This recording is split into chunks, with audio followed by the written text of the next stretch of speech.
안녕하십니까. 사주상담가 이기호입니다. 오늘은 특강 실용사주 세 번째 시간으로 이사에 관련된 강의가 되겠습니다. 이사라는 것은 사람이 거주지를 옮기는 것을 말하는데요. 그것은 사람의 여러 가지 생활에 있어서 중요한 일이라고 할 수가 있죠. 사람이 자신이 살고 있는 그 거주지를 옮긴다는 것은 상당히 중요한 사건이라고 볼 수가 있습니다. 그래서 그 사주 상담을 하는 사람들한테 여러 가지 질문을 하는데, 뭐, 결혼은 언제 하느냐, 아니면 시험은 언제 합격할 수 있겠느냐, 뭐, 이런 여러 가지 질문을 하는데, 그 중에서도 심심치 않게 들어오는 것이, 이사는 언제 하면 좋으냐, 이런 질문이 많이 들어옵니다.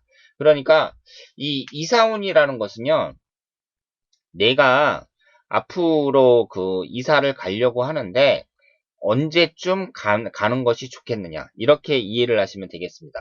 그러면 이사라는 것이 당장 올해 간다. 그러면 올해 가고 싶은데 올해 이사를 가는 운이 있나요? 이렇게 이제 물어볼 수도 있는 거죠. 그리고 당장은 가지 않더라도 앞으로 3년이면 3년, 5년이면 5년 이내에 가고 싶은데 몇 년도쯤에 가는 게 좋을까요? 이렇게 물어볼 수도 있겠죠. 그리고 만약에 올해 간다고 하면은 몇 월 달에 가는 게 좋을까요? 이렇게 물어보는 경우도 많이 있습니다. 우리가 달력을 보면 손 없는 날이라 그래서 이사 가는 날 이렇게 쭉 나와 있잖아요. 그것이 사주의 공만과 관련된 이론에서 나온 건데요. 그것은 명리학적인 근거가 별로 없다고 봐야 됩니다. 그래서 이사 날짜를 정할 때에는요, 제가 지금 말씀드리는 이 이론에서 몇 년도에 가면 좋은지 그걸 이제 말씀을 드릴 텐데, 그걸 월운에 그대로 적용을 하시면 돼요. 그러니까 이사를 간다는 것은 되게 충이 되거나 합이 되는 해에 이사를 가게 되는데, 그것을 이제 월운에 그대로 적용을 해서 충이 되거나 합이 되는 월에 이사를 가면 된다, 이렇게 생각을 하시면 되겠습니다. 그러면 첫 번째부터 한번 보도록 하겠습니다. 우리가 이사를 간다 그러면은요, 가장 먼저 기준으로 삼는 것이 월지가 충하는 때예요. 그러니까 이분 같은 경우에는 지금 이민월에 태어나셨잖아요.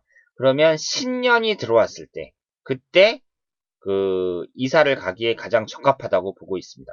그러면 이분 같은 경우에는 가보년이고, 가보년이 아니라 올해가 을미년이죠. 올해가 을미년이고 내년이 병신년이란 말이에요. 그러니까 내년이 월지가 인신충으로 충국을 받는 때니까 내년에 이사를 가는 것이 적합하다, 이렇게 말씀을 드릴 수가 있죠. 그런데 이 이사 날짜라는 것을 정할 때 여러분들이 유념하셔야 될 것이 뭐냐면, 기준이 있잖아요. 누구를 기준으로 하냐면 세대주를 기준으로 합니다. 세대주를 기준으로 해요. 그러니까 요즘에는 부부 공동명의로 되어 있는 경우도 많고 여자가 세대주인 경우도 많이 있는데, 뭐 대체적으로 세대주 그러면은 그 집안의 가장, 남자 이름으로 되어 있잖아요. 그러면 그 남자를 아빠, 우리 집안의 이제 아버지를 기준으로, 세대주를 기준으로 이 이사 날짜를 따져야 된다, 이렇게 말씀을 드릴 수 있습니다. 그러니까 이분 같은 경우에는 이분이 세대주라고 봤을 때 가장 첫 번째 기준이 월지가 충하는 때, 이때라고 볼 수가 있어요. 이 월지를 기준으로 하는 것은, 이 월지라는 것이 이 사주에서 가장 중요한 자리잖아요. 그래서 이 월지를 기준으로 하지 않을까, 그렇게 생각을 하는데, 월지가 충하는 때, 그리고 만약에 월지가 충하지 않으면은요, 일지가 충하는 때를 이사 날짜로 봐야 됩니다. 그러니까 이분은 65세 병신년, 2016년도죠. 이때가 이제 이사하기 좋은 때고, 작년 같은 경우도 괜찮았다고 봐야 돼요. 작년에 일지가 충하는 때니까, 작년 같은 때도 이사를 하기에 괜찮은 때였다고 말씀을 드릴 수 있습니다. 그리고 두 번째 기준이 월지가 이제 합의되는 때예요. 그러니까 월지나 일지가 충하는 때, 이때가 아니면 월지가 합하는 때, 이때도 괜찮다는 거죠.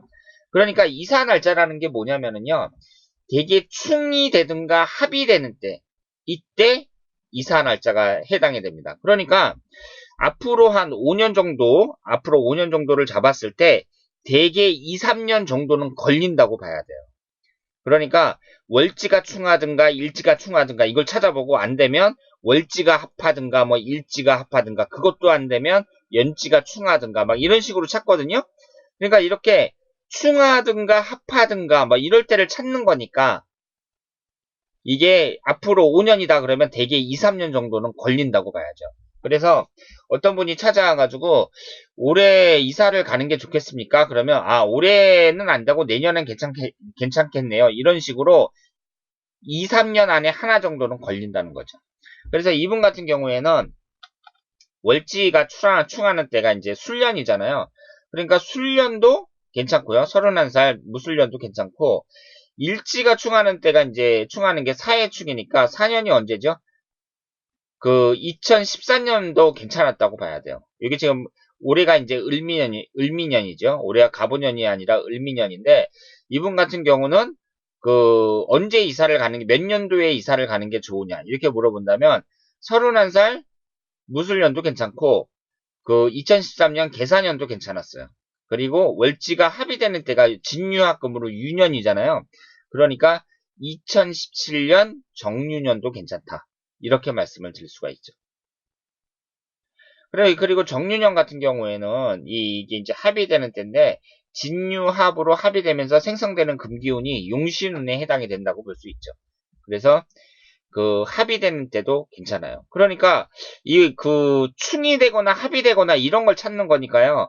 대개 2, 3년 중에 한 해 정도는 걸린다. 이렇게 말씀을 드릴 수가 있습니다. 그리고 이제 또 기준으로 잡는 게 뭐냐면 인성운이 들어왔을 때 그 이사를 하기에 좋다. 이렇게 보는데요. 지금 제가 그 일간은 인성운, 일지는 합의되는 때에 좋다. 이렇게 말씀을 드렸는데 이런 경우에는 좀 자세하게 따지는 거고요. 대체적으로 그냥 인성운만 들어와도 괜찮다고 보시면 되겠습니다. 그러니까 인성운이라는 게 지금 이 경인 일주 입장에서 이제 인성운이라는 게 토기운이 들어오면 괜찮다는 거죠. 그러니까 그 24, 올해가 을미년인데 토기운이 이제 27세 무술년에 들어오잖아요. 그러니까 이럴 때에도 괜찮다고 봐요. 이럴 때도 괜찮다고 보는데 저는 좀 자세하게 따졌습니다. 자세하게 이걸 따져보면 일간은 인성운이 들어오고요. 일지는 합의되는 해. 이때에도 이사를 가기에 좋다고 볼 수가 있습니다. 그러면 경인일주 입장에서는 인성운이 토기운이잖아요. 그리고 일지가 합의된다는 것은 인목이니까 인해한목이니까 지금 2019년 기계년 이때에도 이사하기에 괜찮은 해라고 볼 수가 있죠. 이렇게 일간은 인성운이 들어오고 일지는 합의되는 때 이때도 그 이사하기 좋은 해라고 볼 수가 있습니다. 그리고 2016년 내년이죠. 내년 병신년 같은 경우에는 이분 입장에서 어떠냐면 일간 입장에서 보면은 일지가 이제 인목이니까 신년이 들어오는 때 이때 일지가 충하는데요. 그 일지가 충하는 때에도 이사하기 좋은 해라 그랬잖아요. 그러면서 이분 같은 경우에는 또 인신충으로 역마충에 해당이 됩니다. 그러니까 충이 되더라도 역마충이 형성이 될 때 그때는 이사하기 좋은 해다. 이렇게 볼 수가 있죠. 그러니까 이분이 만약에 찾아왔다면은요. 올해가 을미년인데 언제 이사를 가는 게 좋겠습니까? 올해 가는 게 좋겠습니까? 내년에 가는 게 좋겠습니까? 그랬을 때 내년이 괜찮다. 내년이 괜찮다. 이렇게 말씀을 드릴 수가 있죠. 그리고 내년도 괜찮고 앞으로 이사 가는 때를 또 따지자면은 뭐 27살 때도 괜찮고 28살 때도 괜찮다. 이렇게 말씀을 드릴 수가 있죠. 그러니까 그 이사를 가는 해라는 게 대개 1, 2년에 2, 3년에 한 번씩은 다 걸린다. 이렇게 말씀을 드릴 수가 있어요. 그리고 만약에 이런 것도 없다. 올해 이사를 가고 싶은데 뭐 월지가 충하는 것도 아니고 일지가 충하는 것도 아니고 합의되는 것도 아니고 인성운이 들어오는 것도 아니고 그러면 올해는 이사를 못 갑니까? 이렇게 물어봤을 때 연지가 충하는가도 한번 볼 필요가 있어요. 그러니까 이분 같은 경우에는요. 개축년에 태어나셨으니까 미년 올해 같은 경우가 이제 을미년인데 충미충으로 연지가 충하잖아요. 이럴 때도 이사를 갈 만하다. 이렇게 말씀을 드릴 수가 있죠. 그러니까 이사라는 것은 충하거나 합하거나 뭐 이럴 때라고 말씀을 드릴 수가 있습니다. 그러면 이분이 만약에 그러면 올해 이사를 가겠다고 했단 말이에요. 그러면 2015년이거든요. 그럼 2015년에 그럼 언제쯤 이사를 갈까요? 이렇게 했을 때 벌써 이제 8월 달이 됐는데 그걸 또 따져봐야죠. 그러니까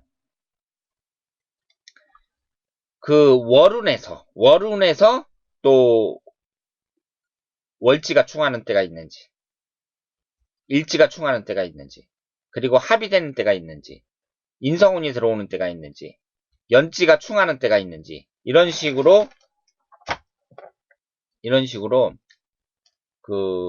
제가 지금 말씀드린 이 이론을 월운에다가 그대로 대입을 하면 되겠습니다. 그리고 이 달력에 보면은 손 없는 날이라 그래갖고 많이 나오는데요.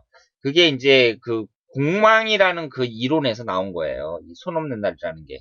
그런데 명리학적인 이론적 근거가 없다. 이렇게 말씀을 드릴 수 있습니다. 그러니까 달력에 나오는 그 손 없는 날은 명리학적인 근거가 별로 없어요. 그래서 이사하기 좋은 해, 이것을 이제 연운하고 월운하고 해서 이렇게 찾았잖아요. 그러면 그 달에는 이룬까지 이렇게 따질 필요는 없고요. 이룬까지 따질 필요는 없고 그 달에 내가 이제 이사하기 좋은 해, 뭐